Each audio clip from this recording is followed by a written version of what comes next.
Welcome to our story, when alien students discovered why Earth is called a death world. Imagine a school where children from all corners of the galaxy come together to learn, a place where cultures collide and friendships blossom. But what happens when one of those students is from a planet known as a death world?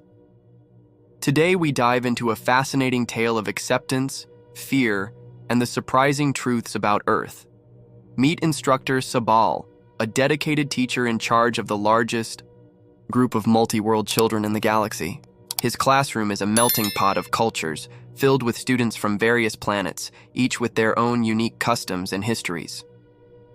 However, everything changes with the arrival of Julie, the first human child to attend the school. Julie, hailing from Earth, quickly becomes an enigma to her classmates. The stigma surrounding her home planet, often referred to as a death world, leads to her eating lunch alone, shrouded in mystery and isolation.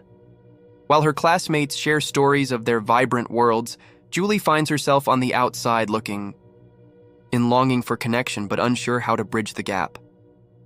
Determined to help Julie integrate and to foster understanding among his students, Instructor Sabal devises a plan.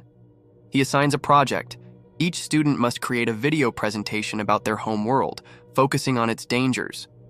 He believes that by highlighting the threats present in each of their environments, his students will come to realize that every world has its own perils, and perhaps they will see that Julie's Earth is not so different after all. As the students begin to work on their projects, Julie feels a mix of excitement and anxiety.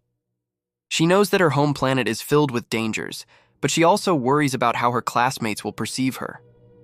While the other students collaborate in groups, Julie finds herself alone, pouring her heart into her assignment. She meticulously details the perils of Earth, from the ferocious wildlife to the unpredictable weather patterns, all while hoping to convey the beauty of her planet alongside its dangers. On presentation day, the classroom buzzes with anticipation. The first group presents their homeworld, Barry. They showcase a seemingly harmless creature that turns out to be a vicious beast. The students display a video of a small, furry animal with a bushy tail. As they dangle a piece of cloth in front of it, the creature suddenly hisses and attacks, revealing razor-sharp claws. The classroom erupts in applause and gasps of horror.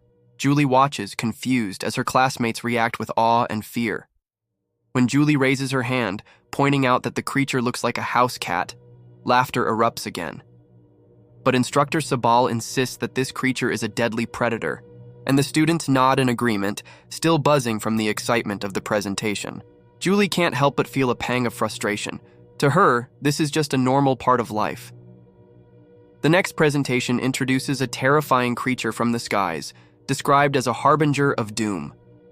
The students dramatically explain how this creature can swoop down and wreak havoc on their world. As they show a video of a brightly colored flying creature with a curved beak, Julie can't help but think it looks like a parakeet. The students gasp as the creature cracks open a hard seed, and the presenters emphasize how dangerous it could be if it were to attack a human. Julie's comments about the creature looking like a harmless pet only deepen the divide. The murmurs of disbelief ripple through the classroom, and Instructor Sabal grows concerned. He urges Julie to present, but she hesitates, feeling the weight of her classmates' judgment pressing down on her. Finally, it's Julie's turn. With a mix of dread and determination, she walks to the front of the class, her heart racing. As she begins her presentation, a video of Earth appears on the screen, showcasing its stunning landscapes and diverse ecosystems. She introduces her home planet, explaining that while it is beautiful, it is also filled with dangers that her classmates could hardly imagine. Julie reveals the Wolverine, a fierce creature known for its tenacity and aggression. The video shows a wolverine bursting from the snow, and the classroom erupts in screams as they see the snarling face of the beast. "What is that?" one student asks, pointing at the screen in alarm. "It's a wolverine," Julie replies, her voice steady despite the chaos. They are known to attack animals much larger than themselves. As she continues, she showcases images of bears, sharks, and even venomous snakes. The atmosphere shifts from curiosity to sheer terror. The students are left in disbelief, their eyes wide as they process the information. One student stammers, "How are you even alive?" Julie, feeling a mix of pride and frustration, responds, "Because the most deadly creature from Earth is humans." The room falls silent, the weight of her words hanging in the air. After her presentation, Julie fears she will be ostracized forever. She sits alone at lunch, her heart heavy with the thought that her classmates will never see her the same way again.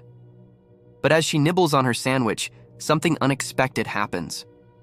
One by one, her classmates approach her, intrigued by her experiences. "You are awesome, Julie," says Dojut, a seal-like alien who had been particularly fascinated by her presentation. "Did you ever see a shark before in real life?" he asks, sitting down next to her.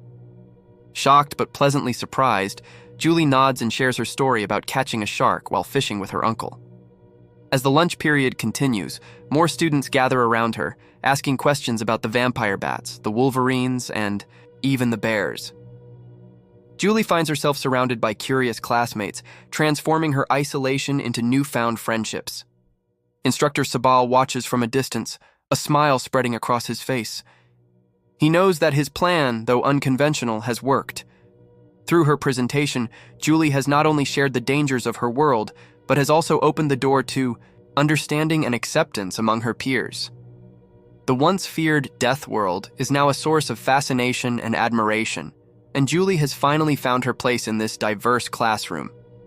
This story reminds us that understanding and acceptance can bridge even the widest gaps. Julie's journey from isolation to friendship teaches us that sometimes the things we fear the most can lead to the greatest connections.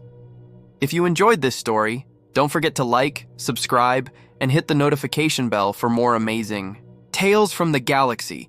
What do you think about Earth being called a death world? Let us know in the comments below. Until next time, keep exploring the wonders of the universe.